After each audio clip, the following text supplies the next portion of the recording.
What is up guys, मेरा नाम है Shivam. Welcome to the channel. And आज के इस वीडियो में हम डिस्कस करेंगे EIP 1559 के बारे में। एंड ये क्या है, इथीरियम, लंदन, हार्ड फोक और ये सब चीज़ें क्या चल रही हैं, एंड इथीरियम का प्राइस हमें ऊपर जाता क्यों नज़र आ रहा है, तो उसके बारे में हम बात करेंगे गाइज। एंड इससे पहले कि एज ऑलवेज हम वीडियो स्टार्ट करें, लाइक बटन पे मुक्का और सब्सक्राइब करना मत भूलना चैनल को, अगर आपको इस तरह की वीडियोस में इंटरेस्ट है। इसके अलावा गाइज ऑफ कोर्स स्कैमर से बच के रहें, किसी को भी अपना व्हाट्सएप नंबर ना दें। अगर कोई आपसे मैं या मेरा नाम लेकर शिवम बन के आपसे व्हाट्सएप या टेलीग्राम के DM पे बात कर रहे हैं, तो आप एक स्कैमर से बात कर रहे हो। मैं ना कभी आपसे टेलीग्राम DM पे बात करूँगा, ना व्हाट्सएप पे बात करूँगा। अगर आप मुझे रीच आउट करना चाहते हैं, यूट्यूब कॉमेंट्स या फिर ट्विटर पे ट्वीट या मेरे इंस्टाग्राम के comments are the best places. Publicly कोई भी कॉन्वर्सेशन करें, ताकि बाय चांस अगर कोई मेरा नाम लेके स्कैम भी आपको करने की कोशिश कर रहा है, तो वो पब्लिकली सबके सामने आपसे पर्सनल इन्फॉर्मेशन मांगे तो पकड़ा जाए वहाँ पर। तो चलिए बात करते हैं गाइस EIP 1559 के बारे में। तो EIP 1559 पे हमारे जो टीम मेंबर हैं हर्ष नोटरिया, उन्होंने एक आर्टिकल लिखा था EIP 1559 के बारे में भिंडीकॉइन.com पे। सो बाय द वे www.bhindicoin.com अपनी वेबसाइट है। यहाँ पे आपको क्रिप्टो से रिलेटेड सारी जानकारी और बहुत सारा अच्छा न्यूज़ से बेटर इनफैक्ट फंडामेंटल जानकारी आपको यहाँ पे मिल जाएगी। तो ज़रूर आप भिंडीकॉइन.com पे भी नज़र रख सकते हैं। मैं वैसे भी जब भी आर्टिकल पब्लिश होगा आप लोगों के साथ शेयर कर दिया करूँगा। तो ये आर्टिकल मैं थोड़ा सा आप लोगों के लिए डीकंस्ट्रक्ट करना चाहता था और आपके साथ मेरे थॉट शेयर करना चाहता था। तो EIP 1559 की अगर हम बात करें गाइस, तो EIP 1559 क्या है, तो ये बोलते हैं EIP stands for Ethereum improvement proposal. तो जब भी इथीरियम के चेन में कोई इंप्रूवमेंट करना हो, कोई मेजर इंप्रूवमेंट करना हो, तो वो एक प्रपोजल की तरह आगे पुश किया जाता है। फिर वो प्रपोजल को लेकर माइनर्स एंड पूरा जो नेटवर्क है बेसिकली उनकी वोटिंग होती है। तो EIP की जब अगर हम वोटिंग की बात की जाए, तो वो फिर बेसिकली उसके बेस पे वो इम्प्रूवमेंट लाया जाता है। नाउ मैं आपको लास्ट में बताऊंगा कि हार्ड फोक आएगा या नहीं आएगा, तो ये वोटिंग वाला सीन क्या है, मतलब किसको एक्सेप्टेड है किसको नहीं एक्सेप्टेड है, उसकी हम बात करेंगे। Now EIP are designed documents. ये जो टेक्निकल स्पेसिफिकेशंस हैं, जो भी प्रपोज चेंज है इथीरियम के चेन में, उसका डॉक्यूमेंट होता है ये EIP। नाउ EIP 1559 जो था वो 2019 में जो इथीरियम के क्रिएटर हैं विटालिक ब्यूटेरिन और एरिक कॉर्नर ने प्रपोज किया था कि हमें ये करना चाहिए। इसका जो ओवरऑल ऑफिशियल डेट है वो जुलाई में बोला जा रहा है, ऑफिशियली ये लॉन्च किया जाएगा।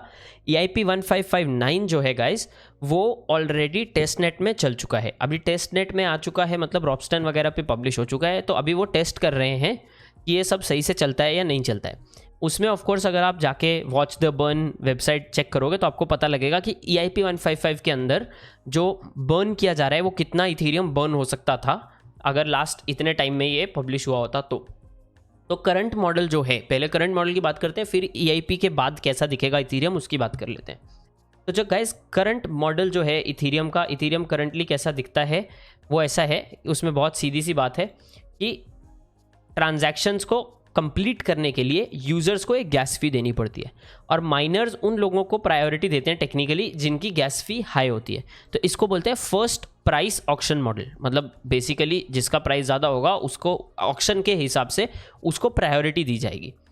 इसके ड्रॉबैक क्या है कि अगर कोई आपको अर्जेंट ट्रांजैक्शन करना है या नेटवर्क बहुत ज़्यादा कंजेस्टेड है तो हाई फी देनी पड़ती है।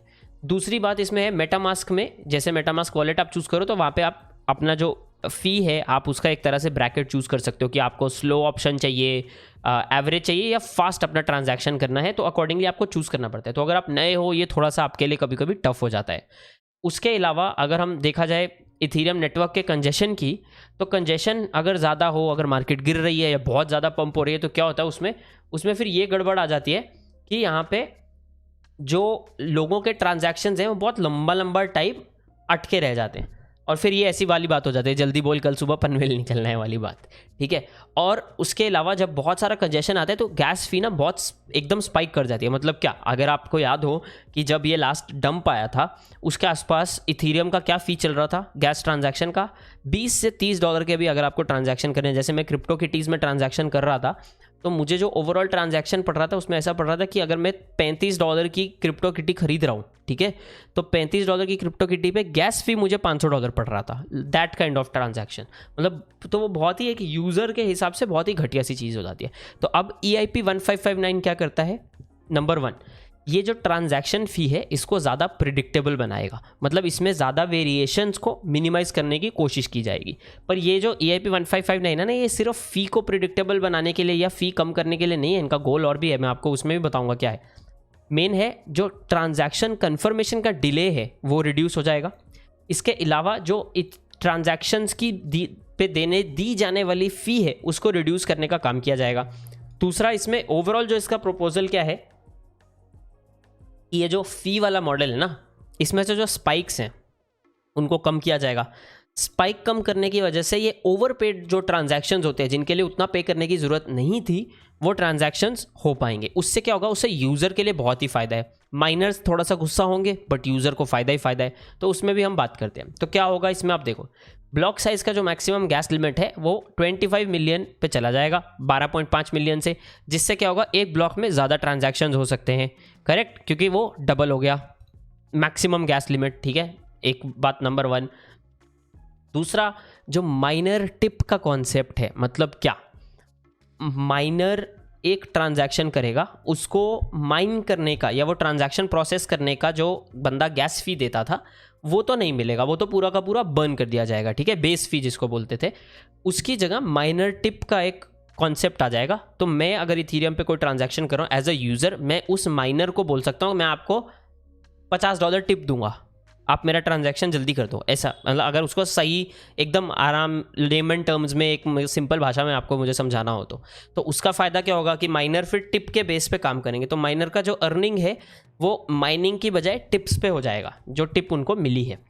तो अभी बेस फ़ी के साथ क्या होगा इसमें कि जो इथीरियम के ट्रांजैक्शन है उसमें एक बेस फ़ी ऐड कर दी जाएगी। ठीक है, और ये बेस फ़ी सब लोगों के लिए सेम होगी, विच इज़ आई थिंक बहुत ही एक अनबायस्ड तरीका हो जाएगा ये। तो आप चाहे 10 इथीरियम का ट्रांजैक्शन कर रहे हो या आधे इथीरियम का ट्रांजैक्शन कर रहे हो, ऑफ कोर्स मतलब आई थिंक उसमें फ़र्क पड़ेगा। वो ऐसा नहीं होगा कि आधा इथीरियम फ़ी होगा, तो वो एक बेस फ़ी बहुत छोटा सा अमाउंट जो भी होगा वो एक ऐड कर दिया जाएगा। ठीक है, फिर वो बेस फ़ी चेंज होगी ब्लॉक के कंजेशन के हिसाब से। ठीक है, वो ब्लॉक कितना कंजेस्टेड है उसके हिसाब से वो बेस फ़ी अगले फ़ी में वो एडजस्ट होती जाएगी। ठीक है, तो ये बेस फ़ी कैसे है, देखो, अगर 50% की कैपेसिटी से कम है कंजेशन उस ब्लॉक में, ठीक है, अभी कैपेसिटी कितना था आपने अगर नोटिस किया हो, 25 मिलियन का उन्होंने मैक्सिमम गैस लिमिट डाला है। तो फॉर एग्जांपल अगर ये कंजेशन 50% से कम है कैपेसिटी के, तो वो जो बेस फी है वो अगले वाले ब्लॉक में कम हो जाएगी।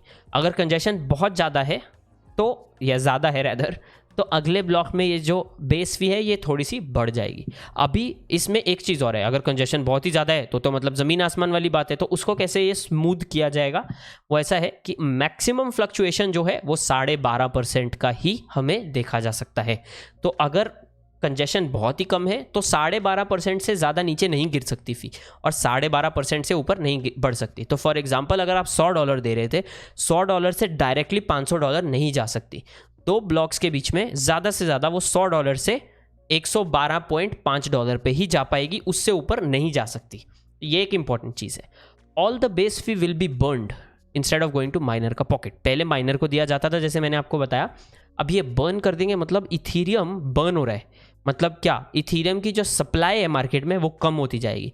ऑल्दो इथीरियम स्टिल इन्फ्लेशनरी है, ठीक है, इथीरियम का सप्लाई वैसे पॉजिटिव ही रहेगा क्योंकि अभी इथीरियम में और चेंजेस हैं, बट जो हम प्रूफ ऑफ स्टेक के बाद देखेंगे कि इथीरियम डिफ्लेशनरी होने के बहुत पास आ जाएगा। डिफ्लेशनरी का क्या मतलब है कि मार्केट में ज़्यादा इथीरियम पैदा नहीं हो रहा है हर साल, ठीक है, उतना ज़्यादा इथीरियम अब पैदा नहीं होगा मार्केट में।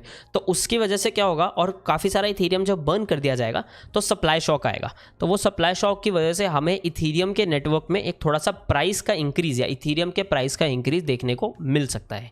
अभी वो कितना इंक्रीज़ है we will see, but I still think जब प्रूफ ऑफ स्टेक होगा, क्योंकि प्रूफ ऑफ स्टेक में लोग अपना इथीरियम लॉक कर देंगे स्टेकिंग के लिए, उसके बाद ये EIP 1559 जब चलेगा तो उसकी वजह से सप्लाई बहुत ही कम हो जाएगी। तो मेरा तो लॉन्ग टर्म में बहुत ज़्यादा बुलिश हूँ इथीरियम को लेके पर्सनली। नाउ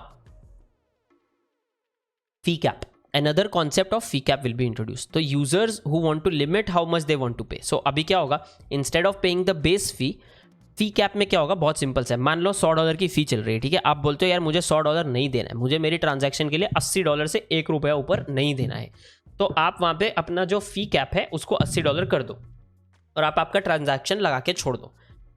तो जब भी जब भी फी $80 पे आएगी तब आपका ट्रांजैक्शन एग्जीक्यूट होगा, तब तक आपका ट्रांजैक्शन नेटवर्क में ही पड़ा रहेगा। तो ठीक है, अगर 2 दिन लग जाएंगे उसको तो 2 दिन लग जाएंगे, अगर 2 महीने लग जाएंगे तो 2 महीने लग जाएंगे। ठीक है, तो ये एक चीज़ इंपॉर्टेंट हो जाती है। तो इसकी वजह से लोग थोड़ा सा डिसाइड कर सकते हैं कि वो अपने ट्रांजैक्शन के लिए क्या कर सकते हैं। अभी इसमें ऑफ कोर्स एक चीज़ हमें समझनी है कि ट्रेडिंग या अगर मुझे आज ही एक NFT खरीदना है उसके लिए थोड़ा सा यूजलेस हो जाता है, बट बहुत सारी चीज़ों के लिए ये फी कैप वाला जो कॉन्सेप्ट है कि अगर आपको एक हफ्ता वेट भी करना पड़ रहा है, काफ़ी लोगों के लिए काफ़ी बेनिफिशियल हो सकता है। Can Ethereum be deflationary with EIP? So more network activity will result in more Ethereum burned, जिसकी वजह से जो इथीरियम सेलिंग के लिए एक्सचेंजेस पे अवेलेबल होगा वो कम हो जाएगा। उसकी वजह से थोड़ा सा वैल्यूएबल और सप्लाई शॉक आने का चांस है, जैसे कि मैंने आपको बताया। चांस है डिफ्लेशनरी होने का, but I don't think completely होगा, because sum of block reward और माइनर टिप अगर लेस है बेस फी से, विच इज़ डिफ़िकल्ट मेरे हिसाब से, बट इन जनरल आप यहाँ से एक इथीरियम में काफ़ी बड़ा पॉजिटिव चेंज भी देखने को मिल सकता है हमें। नाउ अगर ये प्रोपोजल लोगों को पसंद नहीं है, ये माइनर्स, क्योंकि देखो माइनर्स इसके अगेंस्ट हो सकते हैं, राइट। तो लास्ट जब हमने चेक किया था मोस्टली अप्रूव्ड ही था, सब लोग हाँ ही बोल रहे थे, क्योंकि माइनर्स को भी पता है अगले साल वैसे भी प्रूफ ऑफ स्टेक आ जाना है, तो उनका अभी शोर मचा के वैसे भी कुछ नहीं होगा। तो जो माइनर्स नहीं मानते कि हमें करना ही नहीं है, तो फिर उस केस में इथीरियम का चेन स्प्लिट होता है। तो चेन स्प्लिट अगर आपको याद हो इथीरियम और इथीरियम क्लासिक का जैसे हुआ था, तो चेन स्प्लिट पे क्या होता है, ये इथीरियम ऐसा ही चलता रहेगा। जिन लोगों को पुराना ही इथीरियम चाहिए बिना 1559 का, बिना प्रूफ ऑफ स्टेक का, वो स्प्लिट करवा लेंगे। बट अभी के लिए ऐसा भी बोला जा रहा है कि जिनको वैसा ही इथीरियम चाहिए पुराना वाला घटिया वाला, वो लोग इथीरियम क्लासिक में जा सकते हैं ना। इथीरियम क्लासिक में वही सब है जो इथीरियम नहीं चाहता। तो मोस्टली ये भी हो सकता है कि शायद चेन स्प्लिट ना हो, और जिन लोगों को ये 1559 और ये सब नहीं चाहिए था वो अपना सब सामान और चिट्ठा पट्ठा उठा के इथीरियम क्लासिक की तरफ हो लें। तो with developers and project support in 1559 because high gas fee blah blah blah, miners थोड़े से अनहैप्पी हैं ऑफ कोर्स। तो करंट प्राइस मॉडल जो है वो माइनर्स के लिए बहुत ज़्यादा प्रॉफिटेबल है। ठीक है, अब माइनर टिप से उनका प्रॉफिट एक्सेप्ट होगा। तो माइनिंग पूल अभी भी करंटली अगर देखा जाए अभी भी डिवाइडेड हैं। तो चेन स्प्लिट की जहाँ तक बात की, Ethereum classic, bitcoin cash, but then again यहाँ पे उसने भी ऐसा ही लिखा है कि हाउएवर माइनर्स को पता है कि वैसे भी अगले साल इथीरियम तो प्रूफ ऑफ स्टेक पे चला जाना है, तो ये सब तो वैसे भी वेस्ट हो जाएगा, तो जितनी मर्जी मेहनत कर लो, ठीक है, ये तो वैसे भी कुछ फ़ायदा होने नहीं वाला। तो इसकी बात बहुत इंपॉर्टेंट सी हमें समझनी है कि कोई भी टेक्निकली जब तक ये होता नहीं है तब तक प्रिडिक्ट नहीं कर सकता कि चेन स्प्लिट होगा या नहीं होगा। ठीक है, उसी टाइम पे माइनर्स क्या चाहते हैं, क्या वो बोलते हैं, तब का तब हमें देखना पड़ेगा। तो ये EIP 1559 है। आई नो इसको लेके आपके कुछ क्वेश्चंस हो सकते हैं जिनको आप कमेंट्स में छोड़ सकते हो। आई होप आपको थोड़ा सा इसमें कुछ समझ में आया हो। इवन तो ये इंग्लिश में है, मैं चाहता था कि मैं आप लोगों के साथ शेयर करूं क्योंकि आप में से बहुत सारे लोग हैं जो अभी इंग्लिश सीख रहे हैं, तो आपको थोड़ा सा इसमें शायद टेक्निकल कुछ चीज़ें हैं जिसमें समझने में शायद मुश्किल हो रहा हो। तो आई थॉट कि यार ये वीडियो बना दिया जाए आप लोगों के लिए एंड आपके साथ ये शेयर कर दिया जाए EIP 1559 के लिए। ये बहुत ही इंपॉर्टेंट अपडेट है इथीरियम चेन में। इस पर काम आपने जैसे नोटिस किया 2019 से इसका प्लान चल रहा है, और विटालिक ने जब इथीरियम स्टार्ट किया था बेसिकली तब से उनके दिमाग में एक विजन है इथीरियम को लेके, तो ये उसकी तरफ एक बहुत बड़ा स्टेप है। मेरे हिसाब से बहुत इंपॉर्टेंट ये अपडेट है। बाकी आपके थॉट्स एज ऑलवेज आप नीचे कमेंट्स में छोड़ सकते हो guys. This is Shivam and as always जैसा मैं आपको बोलता हूँ इस फील्ड में सबसे ज़्यादा नॉलेज और एजुकेशन जिसके पास होगा लॉन्ग टर्म में वही पैसा बना सकता है। Traders are fine, trading is fine, no problem, पैसा बनाओगे, पर वो बंदा जो फंडामेंटली रिसर्च नहीं करता सिर्फ टेक्निकल्स पे जाता है उसको भी थोड़ा सा यहाँ पे दर्द पहुँचने का चांस होता है। अच्छा ट्रेडिंग करो, अच्छा फंडामेंटल सीखो, दोनों चीज़ों को मिलाओ तो मेरे हिसाब से आप अच्छा कर सकते हो। तो गाइज दिस इज़ ऑल आज के वीडियो के लिए। प्लीज़ बाकी तो लास्टली एज ऑलवेज स्कैम से बचें और लाइक बटन पे मुक्का मारना मत भूलिएगा अगर आपको ये वीडियो अच्छा लगा हो।